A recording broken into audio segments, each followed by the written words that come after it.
conheci, na verdade, o camarada que escreveu essa música, né? O nome dele é Bob Fitts, ele é lá dos Estados Unidos, estava fazendo um ministério, acho que de Jocum, lá no Havaí, e Deus deu essa música para ele, né?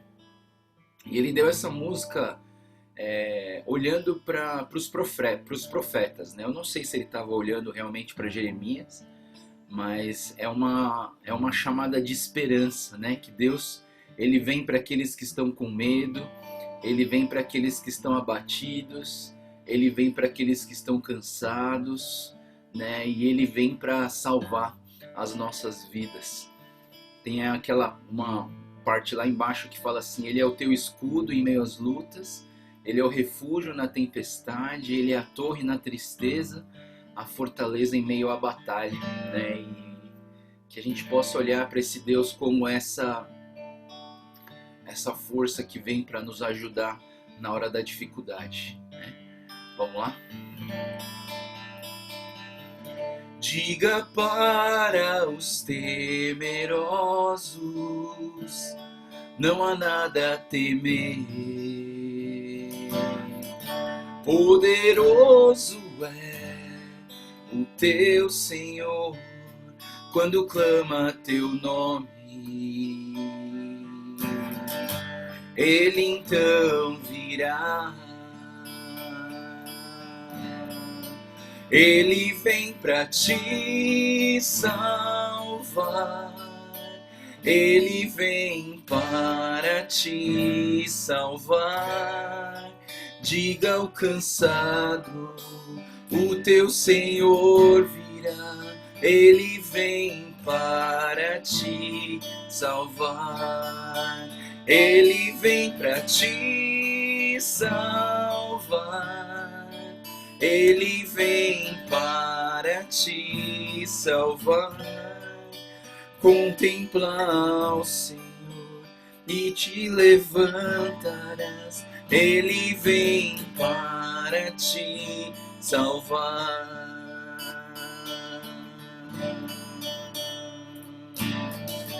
Diga para os abatidos, não percam a fé. Poderoso é o teu Senhor quando clama teu nome. Ele então virá. Ele vem para te salvar. Ele vem para te salvar. Contemplando o teu Senhor virá. Ele vem para te salvar.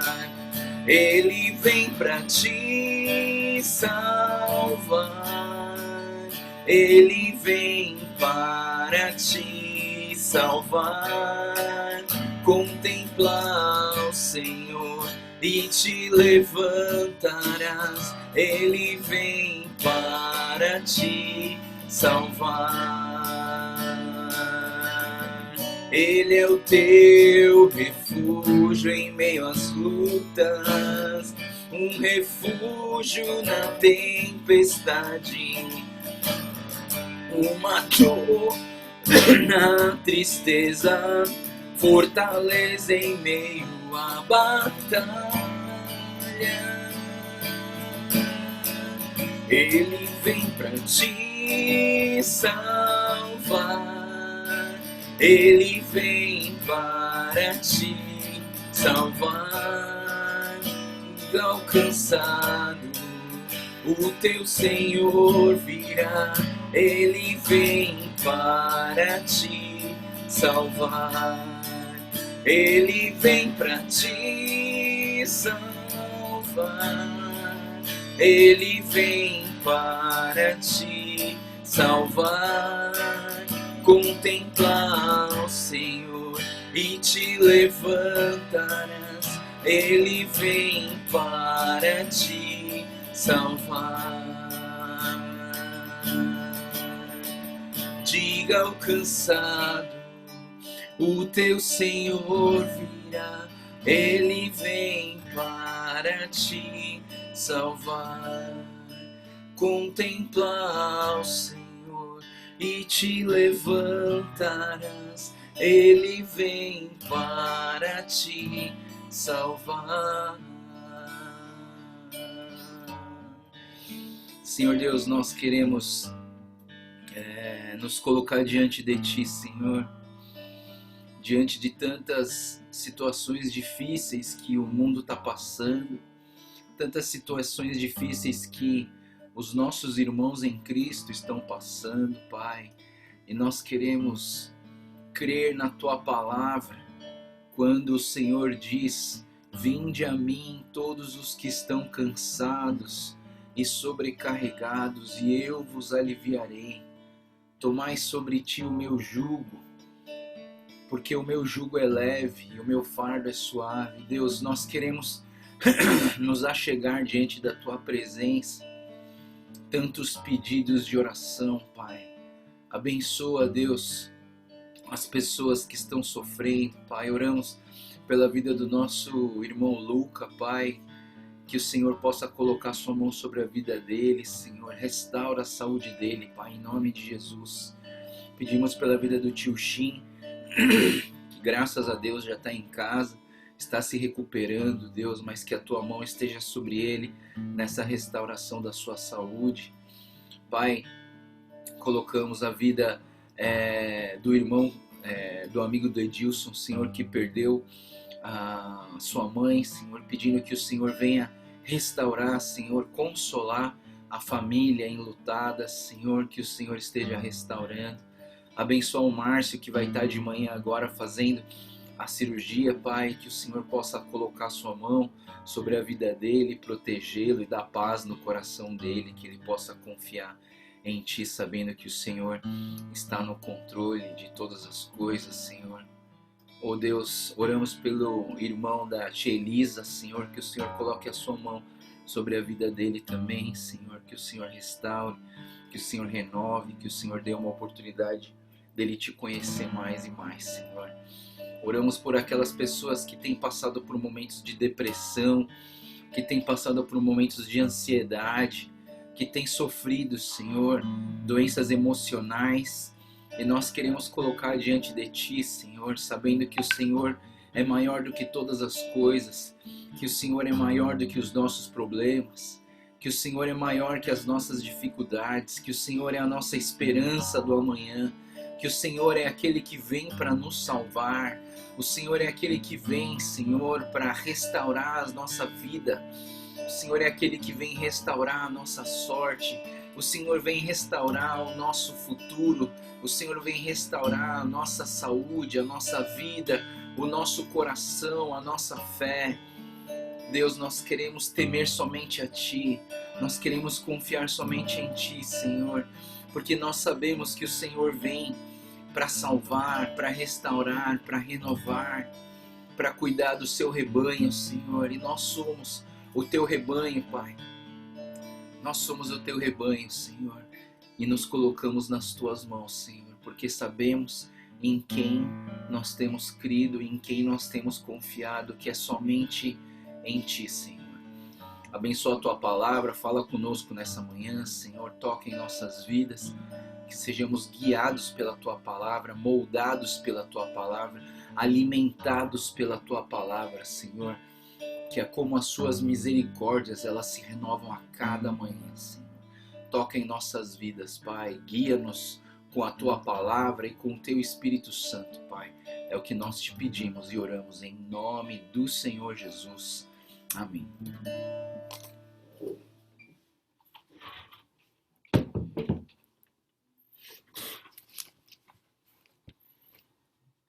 Muito bem. Bom dia para quem ainda não falei bom dia. Deus abençoe a vida de vocês. Acho que a Maria Helena está lá no hospital, né? Deus abençoe, a gente está orando por vocês, tá? Vamos então começar aqui. A gente vai estudar então, fazer a continuação de ontem, né? E a gente terminou ontem no capítulo 21. E hoje então a gente vai partir para o 22, 23 e 24, tá? Então, o 22, ele tá. A gente está aqui começando a nona mensagem. Então, a nona mensagem começa no 22 e acaba no 23. E o 24 começa então a décima mensagem, né?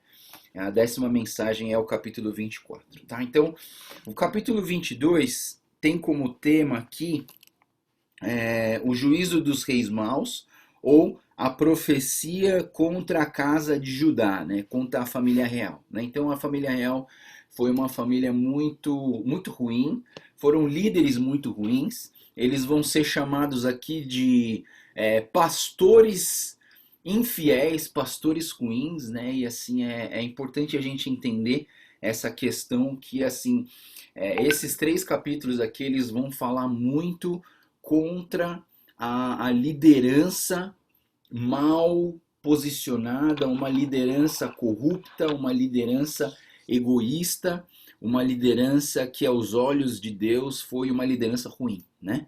E eu penso o seguinte, né, que ser líder é uma responsabilidade muito grande, né? Porque você está conduzindo as pessoas para algum lugar. Então eu penso assim, né? Se o líder ele não está bem preparado, se o líder não está buscando ao Senhor em primeiro lugar, como que o líder vai ser um líder bom? Né? Como que o líder vai ser um líder que vai levar as pessoas para o caminho certo? Né? Então, assim, nós precisamos, os líderes precisam ter muito temor ao Senhor, muito cuidado em não errar, né? E a gente vai ver aqui até como é importante a gente interpretar certo a palavra de Deus, né? Para isso precisa estudar a palavra. Bom, capítulo 22, vamos ler de 1 a 9, que é esse primeiro bloco que fala contra a casa real de Judá, né?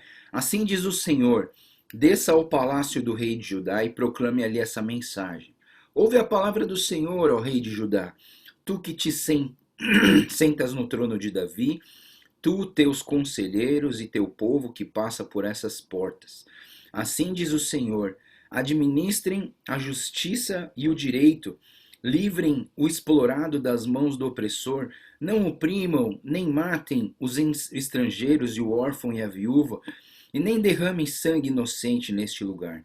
Porque se vocês tiverem cuidado de cumprir essas ordens, então os reis que assentarem no trono de Davi entrarão pelas portas desse palácio em carruagens e cavalos, em companhia de seus conselheiros e seu povo. Mas se vocês desobedecerem a essas ordens, declara o Senhor, juro por mim mesmo que este palácio ficará deserto, porque assim diz o Senhor a respeito do seu palácio real de Judá. Apesar de você ser para mim como Gileade, como o topo do Líbano, certamente farei de você um deserto, uma cidade desabitada. Prepararei destruidores contra você, cada um com as suas armas. E eles cortarão o melhor dos seus cedros e o lançarão ao fogo. De numerosas nações, muitos passarão por esta cidade e perguntarão uns aos outros: por que o Senhor fez uma coisa dessas a essa grande cidade? E lhes responderão: foi porque abandonaram a aliança do Senhor, do seu Deus, e adoraram outros deuses e prestaram-lhes culto. Então, assim, é interessante que o profeta, né? Lembra que eu falei para vocês? Sempre que começa uma nova mensagem, e a gente está aqui percorrendo do capítulo 2 até o 29, 14 mensagens de Jeremias. E essas 14 mensagens começam assim: ouve a palavra do Senhor, né? Ou ele fala assim: esta é a palavra que veio a Jeremias da parte do Senhor. Então, sempre que ele faz essa frase é porque ele está começando uma nova mensagem, um novo bloco de mensagem, um bloco de palavras que vai ser mensagem. E a mensagem está vindo para o palácio. Interessante que ele fala assim: desça até o palácio. Por que ele fala desça até o palácio? Porque o templo ficava num lugar mais alto do que a casa do rei, né? Então, quando ele fala desça até o palácio, o profeta está aqui no templo do Senhor e ele vai descer até a casa do rei, até o palácio real, né?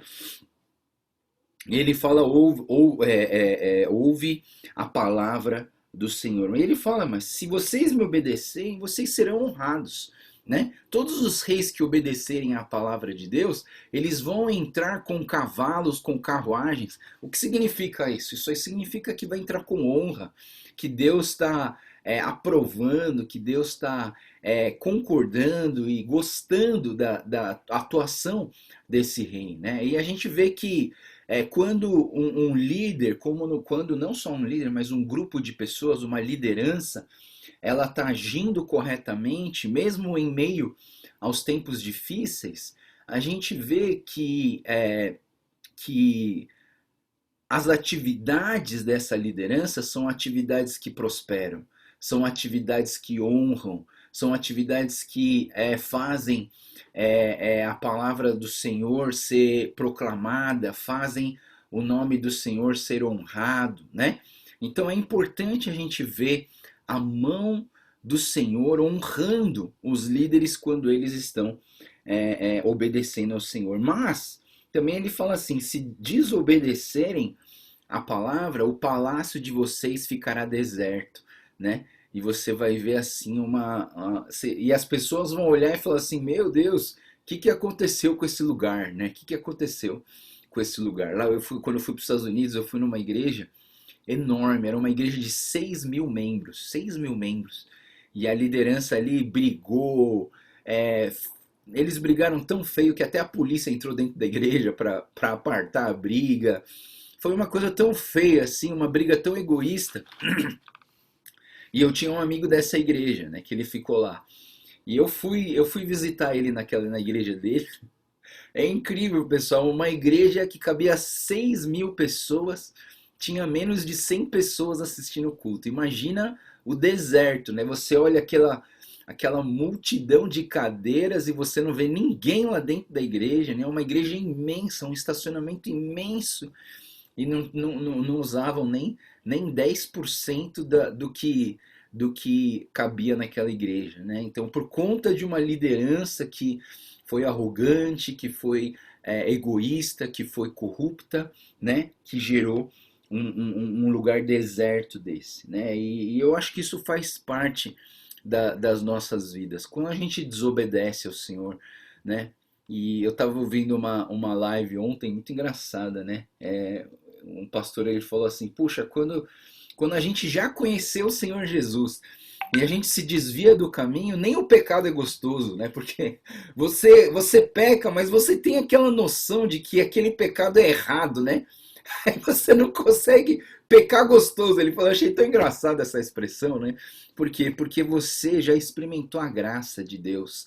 E quando você experimenta a graça de Deus, o pecado ele vem com uma carga de peso sobre a sua vida, né? Então, quando você sabe o que é certo, quando você faz o errado sabendo que aquilo era errado, é complicado, né? Porque aquilo não é para não dá, você não tem aquela liberdade para fazer aquilo, né? E eu vejo que mesmo sabendo certo, o povo de Israel, principalmente os reis, eles faziam o que era errado. Era um ato de rebeldia, era um ato de infidelidade. Sabe quando um casal comete adultério? Toda pessoa que comete adultério sabe que é errado, né? É claro que sabe que é errado, mas por que ela faz isso? Porque é infiel, porque é uma pessoa que desviou do que é certo, é rebelde, está indo contra o natural do certo e do errado, do discernimento do certo e errado, né? E é por isso que Deus vai castigar. Do versículo ao versículo 6, olha só que interessante, o versículo 6 ele fala assim, 22:6. Porque assim diz o Senhor a respeito do palácio real: apesar de você ser para mim como Gileade, o topo do Líbano, certamente farei de você um deserto. Ou seja, Deus não está desprezando, Deus não está falando que o povo de Israel não era importante. Não, Gileade era um lugar de cura, Gileade era um lugar especial para Deus, um lugar de libertação, um lugar onde aconteciam muitas bênçãos. E aqui Deus está falando: você para mim é como a Gileade, você é muito importante para mim. Porém, né, por conta da sua rebeldia e por conta de toda a desobediência, você vai sofrer esse castigo do deserto. Aí o 7 ele fala: prepararei destruidores para você, cada um com as suas armas, né? Porque os babilônios iam vir com força e realmente iam vir atacando e devastando aí o povo de Israel. O versículo 10 ao 12, então, a gente vê uma palavra contra o rei Salum, que é o tal do Jeoacás. Geralmente esses reis aqui, não é que eles têm dois nomes, mas em versões diferentes eles falam nomes diferentes. Em algumas versões fala Salum e em outras versões fala Jeoacás. E esse Jeoacás também fez tudo o que era errado, né? Versículo 10 fala assim: não chorem pelo rei morto, nem lamentem a sua perda, chorem amargamente, porém, por aquele que está indo para o exílio, porque jamais voltará e nem verá sua terra natal. Porque assim diz o Senhor acerca de Salum, rei de Judá, sucessor de Josias, que partiu desse lugar: ele jamais voltará, morrerá num lugar para onde levaram o prisioneiro e não verá novamente a terra. Então, assim, esse rei ia ir para o exílio e não ia voltar mais. A gente vê aqui que Deus está trazendo uma palavra, assim, algo que ainda não aconteceu, mas que está para acontecer, mas que está na ordem cronológica dos reis. Isso é interessante, né? Então, ele falou sobre o palácio, né? Ele fala sobre o palácio, né? Sobre Zedequias. Depois ele fala sobre o Salum, que é o Joacás. Depois ele fala sobre o Jeoaquim, que é o próximo rei agora, do versículo 13 até o 23, e do 24 até o 30 ele fala contra o rei Jeconias, ou rei Joaquim, que é o próximo. Então, os reis que estão aqui sendo profetizados, eles estão sendo profetizados na ordem cronológica, na ordem certa. Então, do 13 ao 23, a gente vê aqui que ele diz assim: ai daquele que constrói seus palácios por meios corruptos, seus aposentos pela injustiça, fazendo seus compatriotas trabalharem por nada sem pagar-lhe o devido salário. Ele diz: construirei para mim um grande palácio com aposentos espaçosos e faz amplas janelas e reveste o palácio de cedro e pinta-o de vermelho. Né? Então a gente vê aqui que na verdade assim, tipo, o que aconteceu com o rei Joaquim é que ele foi um péssimo rei, ele foi perverso, ele impôs pesadas taxas ao povo, né? Vamos dar uma olhada em 2 Reis, capítulo 23. 2 Reis, capítulo 23, de 3 a 5. Diz assim: o rei colocou-se junto à coluna real na presença do Senhor e fez uma aliança com... Será que é 35? Não, 23, 35. 35. Jeoaquim pagou ao faraó Neco prata e ouro, mas para cumprir as exigências do faraó, Jeoaquim impôs tributos ao povo, cobrando a prata e o ouro de cada um conforme as suas posses. Né? Então essa atitude do rei foi uma atitude perversa e egoísta. Né? Ele falou que ia pagar o rei Neco do Egito, e ele então impôs e obrigou o pessoal, o povo de Deus, a trabalhar de graça e fazer um esplêndido palácio, né? E a gente sabe aqui na história que esse rei Jeoaquim, ele foi morto no segundo cerco da Babilônia, né? No segundo cerco da Babilônia ele morreu, e ele morreu desonrado. Ele não morreu como um rei, ele não foi enterrado como um rei. Diz o texto que ele foi colocado que nem uma mula morta no meio da estrada, né? O corpo dele ficou largado e os animais selvagens comeram ele, que era um sinal de maldição do Senhor. Aí o 24 até o 30, então ele vai falar contra esse outro rei, que é o rei Jeconias, né? E o versículo 24, ele começa dizendo assim: Juro pelo meu nome, diz o Senhor, que ainda que você, Joaquim, filho de Joaquim, rei de Judá, fosse um anel de selar em minha mão direita, eu o arrancaria. Eu o entregarei nas mãos daqueles que querem tirar a sua vida, daqueles que você teme, nas mãos de Nabucodonosor, rei da Babilônia e dos babilônios. Expulsarei você e sua mãe, mulher que lhe deu a luz, para um outro país onde vocês não nasceram, do qual ambos morrerão, e jamais retornarão à terra da qual anseiam voltar. É Joaquim um vaso desprezível e quebrado, um utensílio que ninguém quer. Porque ele e seus descendentes serão expulsos e lançados num país que não conhecem? Ó terra, terra, ouça a palavra do Senhor, assim diz o Senhor: registrem esse homem como um homem sem filhos. Ele não prosperará em toda a sua vida, e nenhum dos seus descendentes prosperará, nem se assentará no trono de Davi, e nem governará em Judá. É muito interessante que esse rei Jeconias, o Joaquim, ele reinou 3 meses e 10 dias, né? Acho que foi o reino mais rápido. Acho que as palavras aqui foram maiores do que o tamanho do reinado dele, né? Eles foram levados para o cativeiro. Deus prometeu para ele que ele não ia prosperar e que ele ia ser considerado um utensílio sem valor, né? Capítulo 23, então, a gente vê aqui uma profecia contra os maus pastores, mas ao mesmo tempo você tem aqui a imagem do grande pastor, do renovo do justo, o renovo justo de Deus, né?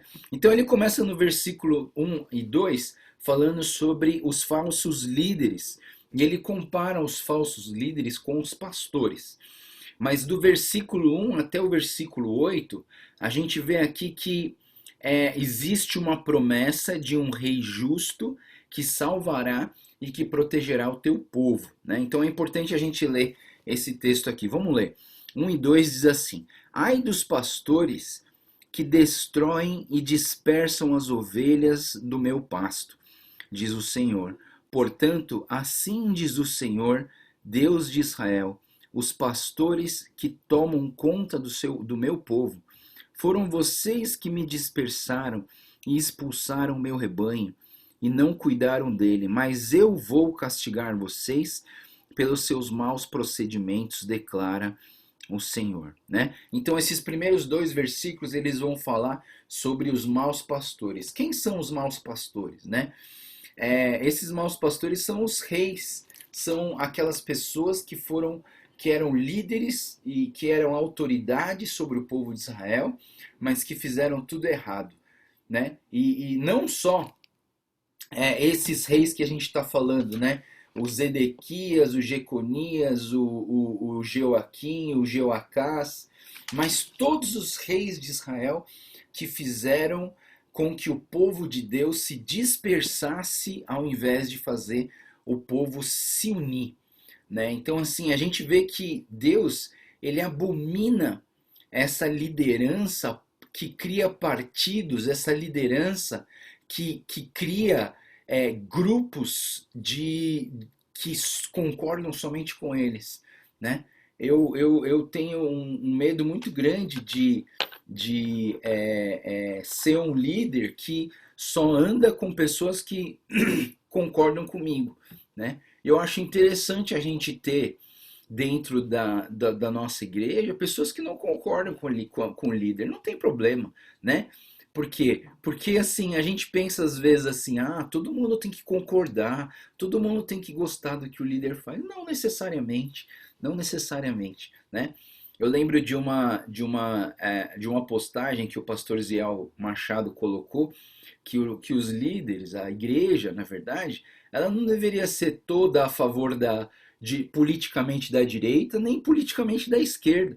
A gente tem que ter gente com todos os pensamentos e com a diversidade de pensamento, mesmo com a diversidade de pensamento, nós temos que ter a capacidade de viver unidos e conectados uns aos outros, né? E quem ajuda a fazer essa conexão? A liderança.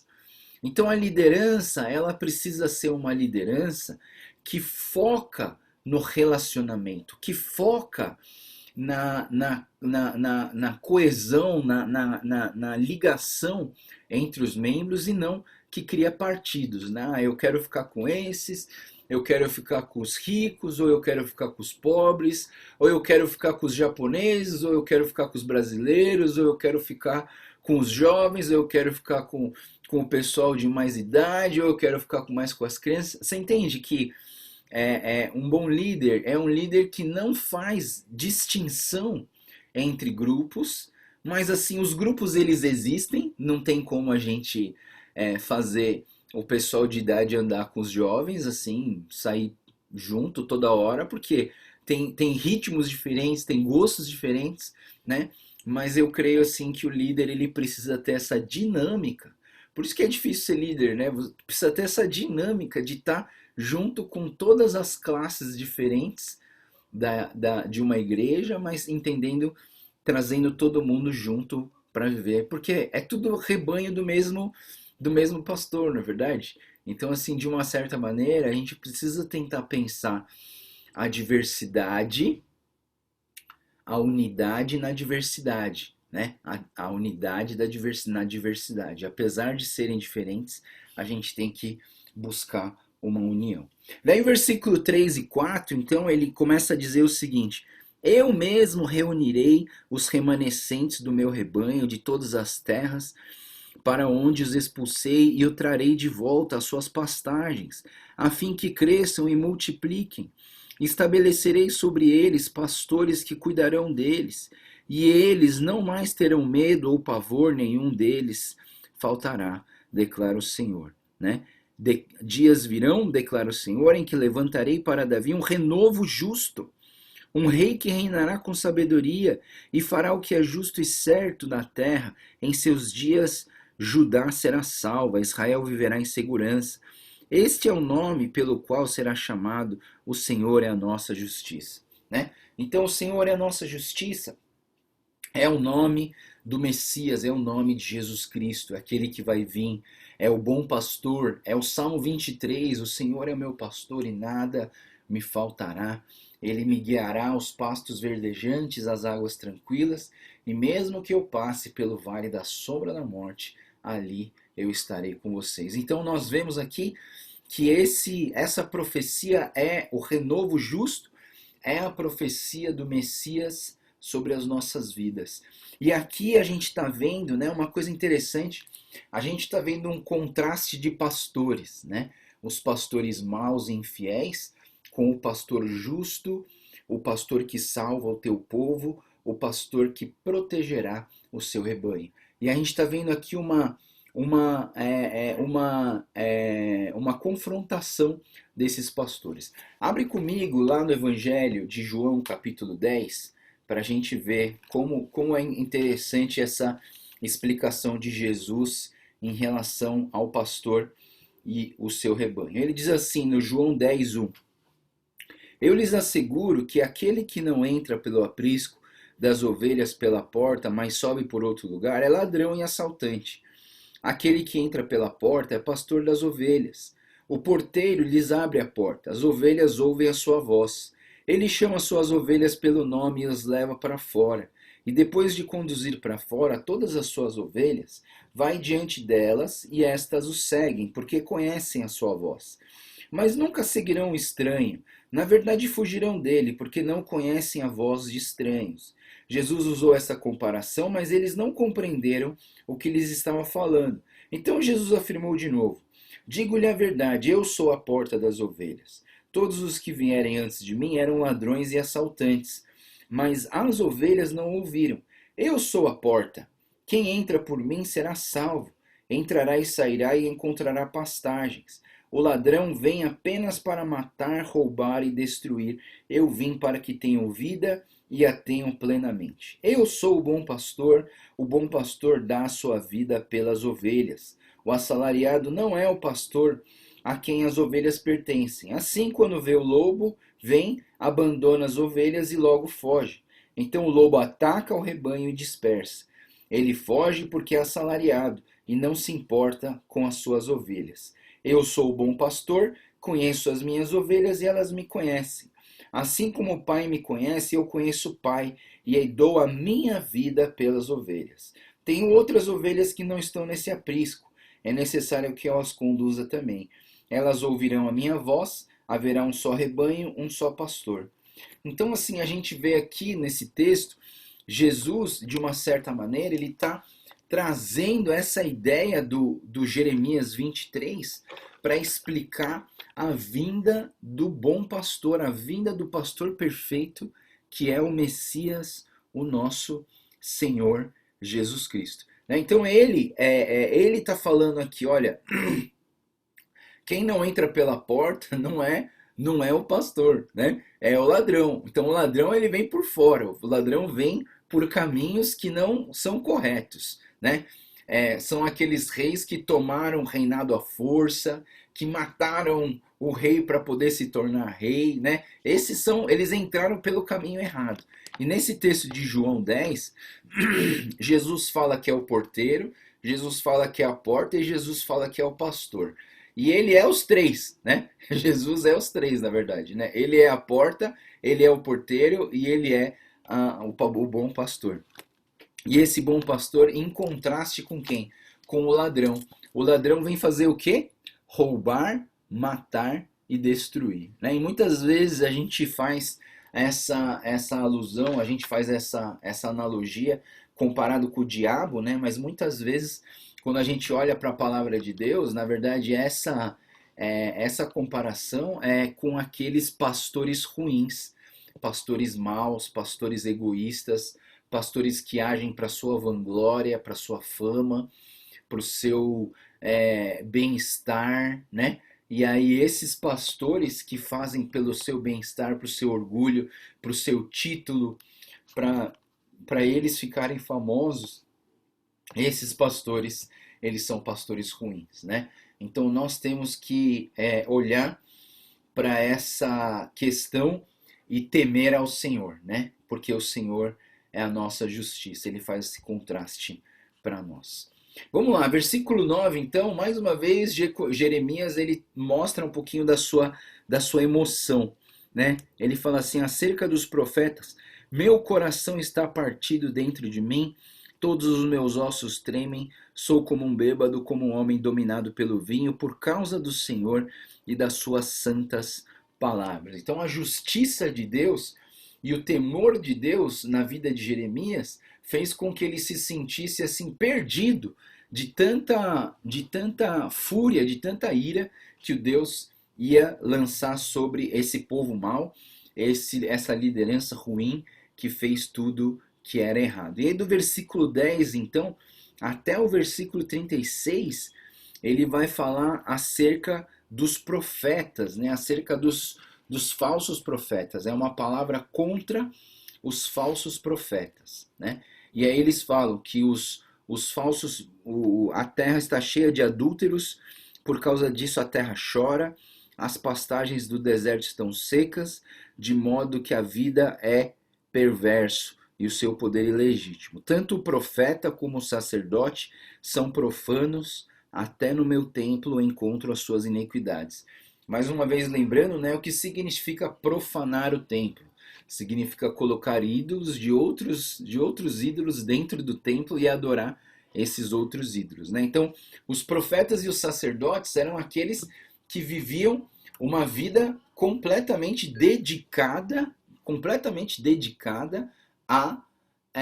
ao ministério do templo. E esses estavam comprometidos com a infidelidade, o abandono de Deus e a idolatria dos deuses falsos.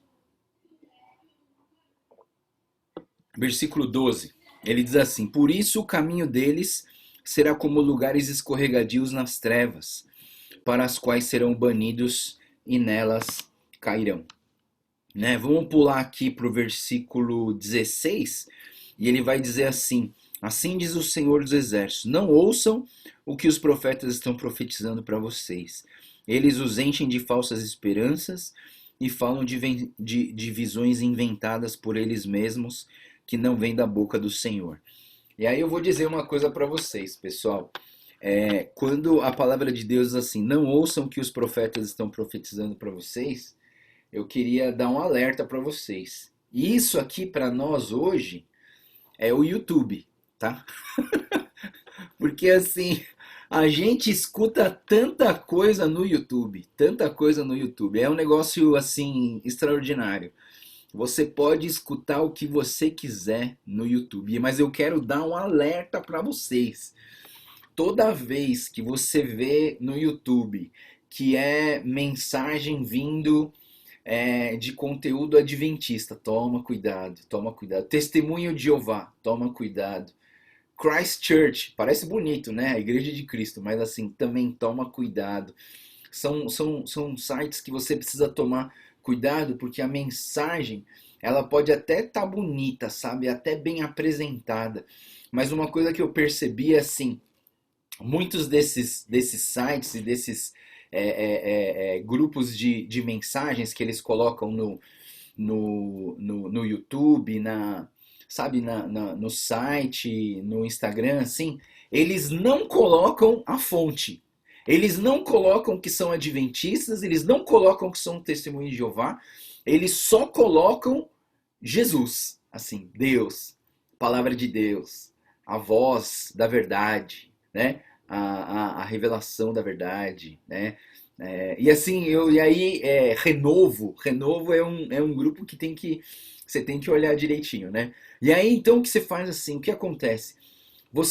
Eu, por exemplo, eu tô acostumado, então, eu conheço a maioria dos grandes pastores do meio evangélico, né? Então, assim, eu conheço. Então, quando eu bato o olho num grupo desse, eu vou ver quem tá falando. Eu vou ver quem tá falando. Eu olho e não conheço nenhum deles. Aí eu falo assim, como assim eu não conheço nenhum deles? Né? Aí eu vou procurando, vou vendo de onde ele vem, de onde ele foi formado. E aí eu descubro que eles são dessas religiões. Então, mas assim, a visualização deles é enorme. Por quê? Porque é bonito, porque a aparência é bonita. E você vai lá, você acha bonito. E tá falando de Deus, tá falando de Jesus, tá falando da palavra de Deus. Mas será, a pergunta é, será que a interpretação está correta? Né? E é aí que vem o perigo, né, pessoal? Olha para mim comigo no versículo 34.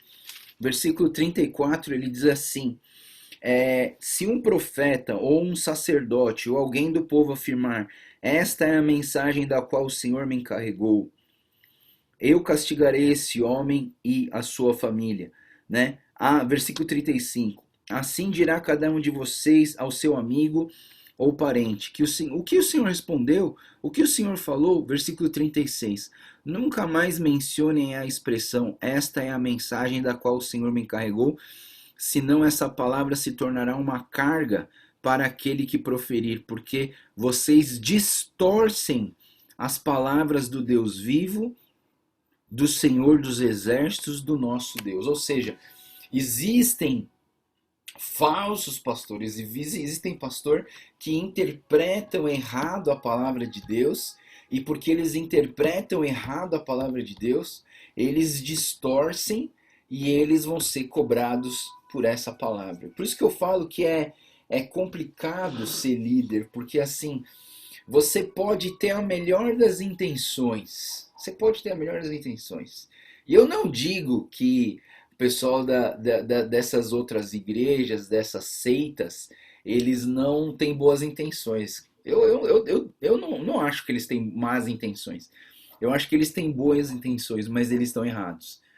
Né? Eu lembro que eu li um livro, muito antigamente, nem lembro mais onde está esse livro, chamava Sinceros Mais Errados. Sinceros Mais Errados. Então não é porque a pessoa é sincera, não é porque ela está falando de coração, não é porque ela está com boas intenções que a interpretação que essa pessoa faz da Bíblia está certa. Então a gente tem que tomar cuidado, pessoal, tem que tomar cuidado, porque você precisa saber de que fonte que você está bebendo. Você precisa saber de que fonte que está bebendo. Outro dia eu falei aqui para vocês também, né? Tomar cuidado, tem um pastor da igreja presbiteriana, ele era um pastor famoso, um pastor que a Globo, as grandes redes de televisão pediam a opinião dele quando eles queriam saber o que os evangélicos pensam sobre isso, sobre aquilo, né? E ele aparecer na televisão, ele desviou completamente do Senhor, né? E hoje ele se diz um profeta e ele continua fazendo vídeos no YouTube. Tem vários vídeos dele, né? E eu vejo até gente da minha igreja, da nossa igreja, falando assim: nossa, pastor, eu conheci, tô assistindo, tô seguindo um cara que ele pensa diferente, o cara é legal. E quando eu fui ver, era ele. Eu falei: meu irmão, cuidado, cuidado com ele, porque ele desviou da palavra, e um pequeno desvio. E aí eu vejo assim, né? Você já viu essa expressão? Lobos em pele de cordeiro? Sabe? Lobos em pele de cordeiro, é mais ou menos isso, pessoal. Eles vestem uma roupa de membro bondoso da igreja, do Senhor, mas na verdade por dentro eles são lobos. Eles estão vestindo pele de cordeiros, mas na verdade são lobos querendo atacar, roubar, matar e destruir. Então nós temos que tomar cuidado, pessoal. E nem sempre, ó, mais uma vez, tá? Eu não quero falar assim, essa pessoa, essa pessoa, essa pessoa. Todas as pessoas estão suscetíveis a erro, todas as pessoas estão suscetíveis a errar a interpretação bíblica, mas também elas estão suscetíveis a ser corrigidas pelo Senhor, pelo Espírito Santo e pela palavra do Senhor, né? Então nós temos que estar assim à disposição. Por isso que a palavra de Deus fala: tema ao Senhor. O temor do Senhor é o princípio da sabedoria, né? Então assim, se você tiver dúvida, pessoal, é sério, se você tiver dúvida, não hesite em me mandar uma mensagem. Ô pastor, tô vendo uma mensagem aqui de um cara chamado Edir Macedo. O que você acha dele? Escreve para mim no particular, eu vou te responder, né? Ou você fala assim: ah, pastor, eu tô ouvindo um cara chamado Hernandes Dias Lopes. Quem é esse cara? Eu falo para você quem é ele, né? Então assim, não hesite em chamar. É melhor você ser uma pessoa que chateia o seu pastor do que alguém que anda pelo caminho errado e não sabe que está errado, tá? Eu vou falar para você na lata, eu vou falar assim: ó, não segue esse aí não é bom, esse site aí que você está vendo não é bom, né? Eu vou falar, porque eu amo vocês, eu quero que vocês andem no caminho certo, eu quero que vocês bebam de boas fontes do Senhor, né? Então assim, não hesite em me mandar uma mensagem. Ah, pastor, tô vendo a mensagem aqui do pastor Hildo Melo. Então você pode me falar, eu falo quem ele é, né? Eu te explico e te dou a direção de quem ele é, né? Se eu não souber, eu pesquiso e vejo da onde vem essa fonte, porque eu quero proteger vocês de vocês beberem de fontes erradas, né? Porque às vezes, pessoal, o veneno é gostoso, né? O veneno é gostoso. Tem tanta coisa aí que é gostosa que a gente vai comendo e que no fundo está levando a gente à morte. Que parece remédio, mas o remédio na dose errada pode dar ruim, né? Quando eu era pequeno, vocês lembram de um xarope chamado Naldecon, né? Era super gostoso, né? E um dia eu roubei um vidro de Naldecon e fui debaixo da mesa do jantar e bebi o vidro inteiro. Aí a minha irmã falou assim: ô mãe, o Joel tá verde embaixo da mesa. Né? Graças a Deus que minha irmã alertou, porque eu tive que ir pro hospital, fiz desintoxicação, né? Eu tive que beber um monte de água para poder diluir aquele remédio, né? Porque eu achava gostoso, resolvi beber ele inteiro, né? E bebi ele embaixo da mesa de jantar para me esconder, né? Então, assim, cuidado com o que você está bebendo, né? O que você está bebendo pode realmente te levar para um caminho muito ruim, né? Mas que Deus proteja a gente. Vamos lá, capítulo 24, né? Capítulo 24 ele é bem curtinho, ele tem 10 versículos e ele vai fazer uma analogia para a gente nesse momento, né? A analogia dele é sobre os 2 cestos de figo. Vamos ler ele inteiro? Ele diz assim: e o Senhor mostrou-me 2 cestos de figos postos diante do templo do Senhor. Isso aconteceu depois que Nabucodonosor levou de Jerusalém para o exílio da Babilônia Joaquim, filho de Jeoaquim, rei de Judá, os líderes de Judá e os artesãos e artífices. Um cesto continha figos muito bons, como os que amadurecem no princípio da colheita. Os figos do outro cesto eram ruins e intragáveis. Então o Senhor me perguntou: o que você vê, Jeremias? Eu respondi: figos. Os bons são muito bons, mas os ruins são intragáveis. Então o Senhor me dirigiu a palavra, dizendo: assim diz o Senhor Deus de Israel: considero como esses figos bons os exilados de Judá, os quais expulsei deste lugar para a terra dos babilônios, a fim de fazer-lhes o bem. Olharei favoravelmente para eles e o trarei de volta a essa terra, e eu os edificarei e não os derrubarei, eu os plantarei e não os arrancarei, eu lhes darei um coração capaz de conhecer-me, de saber que eu sou o Senhor. Serão o meu povo e eu serei o seu Deus, pois eles se voltarão para mim de todo o coração. Vamos começar pensando um pouquinho sobre os figos bons, né? Então tem dois cestos, o cesto de figos bons e o cesto de figos ruins. O cesto de figos bons, a palavra de Deus está falando aqui que é o remanescente de Judá, o remanescente, aquelas pessoas que temiam ao Senhor e que foram levados para o exílio. No final das contas, mesmo aqueles que confiavam no Senhor, todo mundo foi levado, né? Porque, mais uma vez, eu digo para vocês, nosso Deus é um Deus que abençoa a comunidade. Ele faz uma aliança com a comunidade, não simplesmente com uma pessoa, mas ele faz uma aliança com a comunidade. Então toda a comunidade teve que sofrer, apesar de ter gente que estava no caminho certo junto com esse povo, né? E aí esse povo que foi exilado, Deus está falando: o que você faz com os figos bons? E eu digo para vocês, você quando vai na feira, você não escolhe fruta podre, não é verdade? Alguém vai lá e fala: coitada dessa fruta podre, ninguém vai querer, acho que eu vou pegar para mim. Ninguém faz isso, não é verdade? Você vai na feira para escolher o melhor.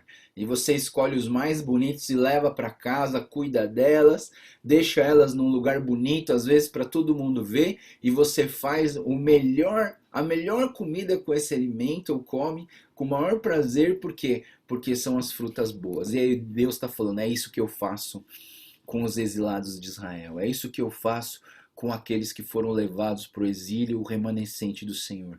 Então aqui no versículo 5 e 6, ele está falando uma coisa muito interessante. Olha só o versículo 5. Assim diz o Senhor Deus de Israel: considero esses figos bons, os exilados de Judá, os quais expulsei deste lugar para a terra dos babilônios. Olha só, Deus pegou essas frutas boas, mas mesmo assim, Deus, o que ele fez? Ele enviou, ele exilou essas pessoas. Mas Joel, como que Deus vai fazer isso com pessoas boas? Sim, Deus faz isso com todas as pessoas. Quer sejam as boas ou quer sejam más, de uma certa maneira a Bíblia fala que a chuva cai sobre os maus e os bons, não é verdade? Todo mundo sofre, mas tem um grupo, tem o remanescente do Senhor que vai permanecer abençoado pelo Senhor. Quem que vai ser abençoado pelo Senhor, né? Então essa que é a pergunta: quem vai ser abençoado pelo Senhor? E aí Deus está falando que Deus vai abençoar. E a promessa dele está no versículo 6 e 7.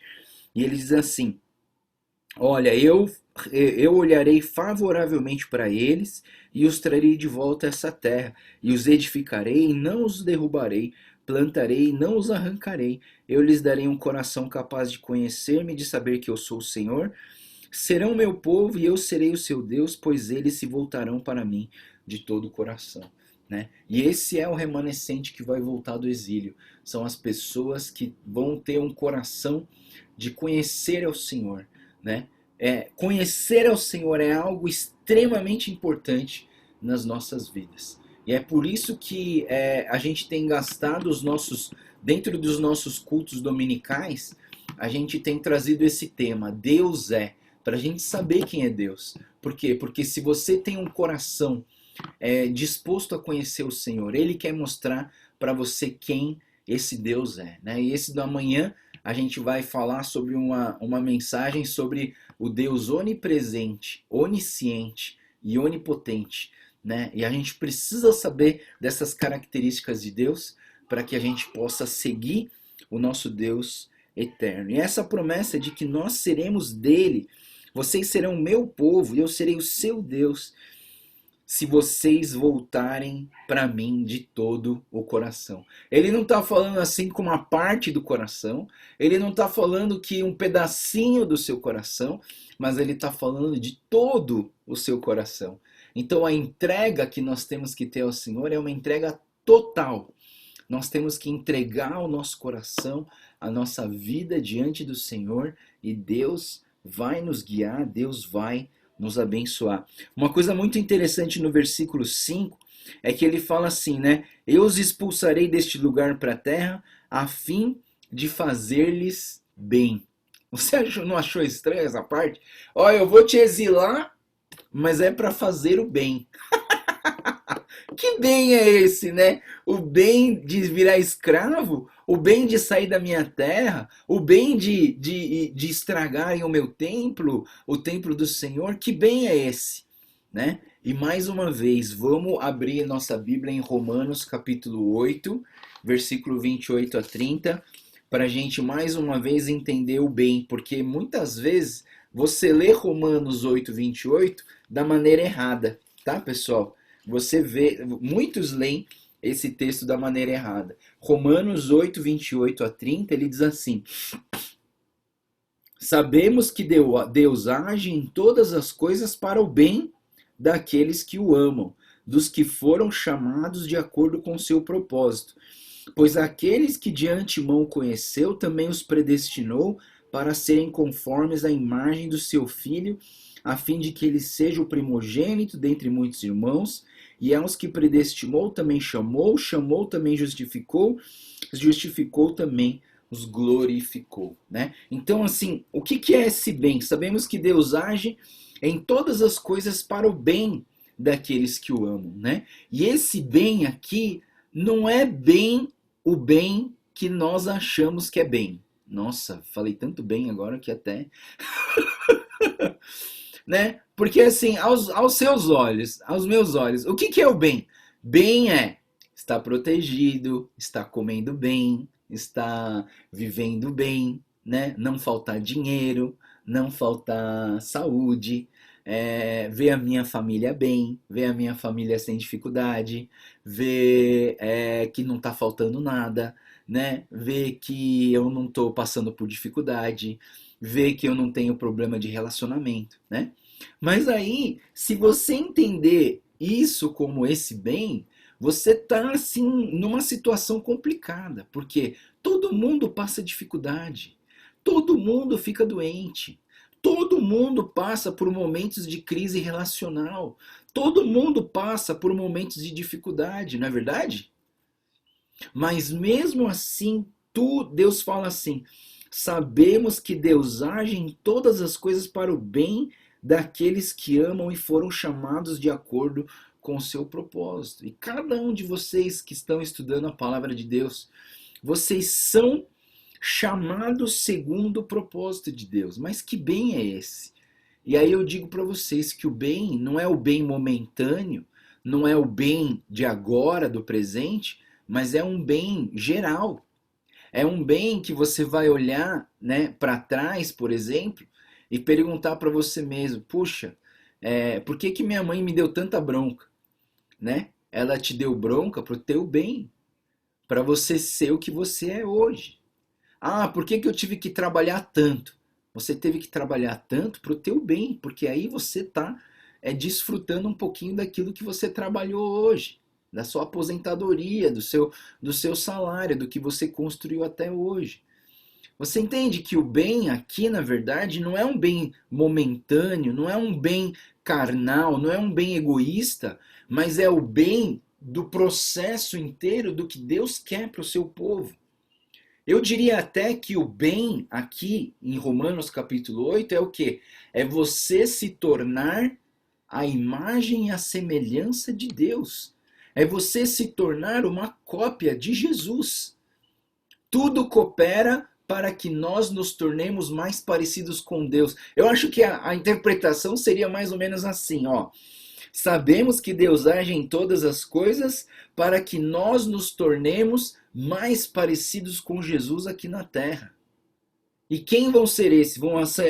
São aqueles que me amam, foram aqueles que são chamados segundo o seu propósito. Deus, ele usa tudo isso. Mais uma vez, eu falei ontem para vocês, a disciplina, ela é uma expressão de amor nas nossas vidas. E se Deus, voltando lá para o capítulo 24 de Jeremias, e se Deus está falando assim, olha, eu tirei vocês da sua terra e mandei vocês exilados para a Babilônia, mas eu os trarei de volta, e eu fiz isso para o seu bem. Quando você dá uma bronca no seu filho, você dá uma bronca porque você pode fazer duas coisas, uma errada e uma certa. Você dá bronca porque você está cansada, você está estressado, porque você não aguenta mais, porque você está cansado e você quer descansar, e aí vem o seu filho fazendo um monte de coisa errada. Aí você dá uma bronca descontando toda a sua raiva nele. Aí tá errado. Mas se você dá uma bronca no seu filho porque ele fez algo errado, e esse algo errado precisa ser consertado na vida dessa pessoa, você está fazendo um bem para essa pessoa. Você entende o que eu estou falando? Filho, não põe o dedo na tomada. Ele vai lá e põe. Você briga com eles. Fala assim, não é para pôr. Você fala bravo, você deixa de castigo. Ele nunca mais vai colocar o dedo na tomada. Por quê? Porque você salvou essa pessoa da morte. Foi o que eu falei ontem do chute nas costas, né? Às vezes a gente toma um chute nas costas e fica bravo. Oh, quem foi que me chutou nas costas? Eu chutei você nas costas porque um caminhão ia te atropelar e te matar, mas se eu não tivesse dado um chute nas suas costas, você estaria lá debaixo do caminhão, né? Então, assim, o que acontece? Muitas vezes a gente precisa entender que o bem que está se falando aqui não é a satisfação carnal das nossas vidas, mas é um bem maior que Deus tem preparado para as nossas vidas. E aí, a partir do versículo 8, então, do versículo do capítulo 24, ele fala dos figos ruins. Mas como se faz com os figos ruins e intragáveis, diz o Senhor, assim lidarei com Zedequias, rei de Judá, e seus líderes e os sobreviventes de Jerusalém, tanto os que permanecem nessa terra, como os que vivem no Egito. Eu os tornarei objeto de terror, de desgraça para todos os reinos da terra. Para onde quer que eu os expulsar, serão uma afronta e servirão de exemplo, ridículo e maldição. E enviarei contra eles a guerra, fome e peste, até que sejam eliminados da terra que dei a eles e aos seus antepassados. Né? Então, assim, aquela imagem das duas cestas, um cesto de figo bom. O que você faz com um cesto de figo bom? Você leva para casa, você guarda, você limpa, você deixa a amostra para todo mundo ver, você sente orgulho desses figos bons e aí você come eles e desfruta desses figos bons. Mas o que você faz com o figo ruim? Joga no lixo. Joga no lixo, né? E aí a gente pensa, e eu penso aqui, né, que existe essa questão do céu e do inferno, né? Os errados, eles vão sofrer sim um castigo, e esse castigo vai ser pesado, e esse castigo vai ser bastante doloroso. Por quê? Porque desobedeceram a ordem do Senhor, e desobedeceram, abandonaram a Deus e criaram outros ídolos na vida deles, né? Então nós temos que tomar esse cuidado nas nossas vidas. Amém? Muito bem, pessoal. Alguém tem algum comentário? Jesus, né? Então vamos orar então. Senhor Deus, muito obrigado, Pai, pela palavra de hoje. Muito obrigado pelas palavras do profeta Jeremias. Nós oramos, Pai. Nesse momento nós queremos orar pelos líderes da igreja, pela liderança da junta administrativa, pelos pastores, pelos líderes das INCs, pelos professores de escola dominical. Deus, nós oramos, Pai, para que todos os líderes da nossa igreja se mantenham íntegros, se mantenham conhecedores da Tua palavra, que possam interpretar bem a Tua palavra. Nós oramos, Senhor, para que não seja somente um coração sincero, mas errado, mas um coração sincero, quebrantado diante da Tua presença, um coração que teme ao Senhor, um coração que se dispõe a fazer a Tua vontade, um coração que decide por abençoar e cuidar do rebanho e não só de cuidar de si mesmo. Deus, nós oramos para que a liderança da nossa igreja seja uma liderança que que vive plenamente a tua presença, que se manifesta como a autoridade do Senhor, embasado na tua palavra, embasado naquilo que está no desejo do teu coração, Senhor. Muito obrigado, Senhor, pela tua presença e pelo teu coração que nos ensina a viver de forma que agrada aos teus olhos, Senhor. Abençoa o culto de amanhã, Pai, que nós possamos estar todos juntos celebrando ao Senhor, louvando ao Senhor e ouvindo da tua palavra, e que essa palavra venha de encontro com a necessidade do nosso coração, que a tua palavra venha transformar as nossas vidas e nos moldar para vivermos mais e mais aquilo que o Senhor quer de nós. Te agradecemos, entregamos esse sábado nas tuas mãos, que o Senhor nos guie, nos proteja e nos fortaleça mais e mais. Te louvamos e te agradecemos tudo isso, em nome do Senhor Jesus. Amém. Amém, pessoal. Deus abençoe a vocês, tenham um ótimo sábado e a gente se vê amanhã no culto, tá bom? Deus abençoe, pessoal. Tchau, tchau.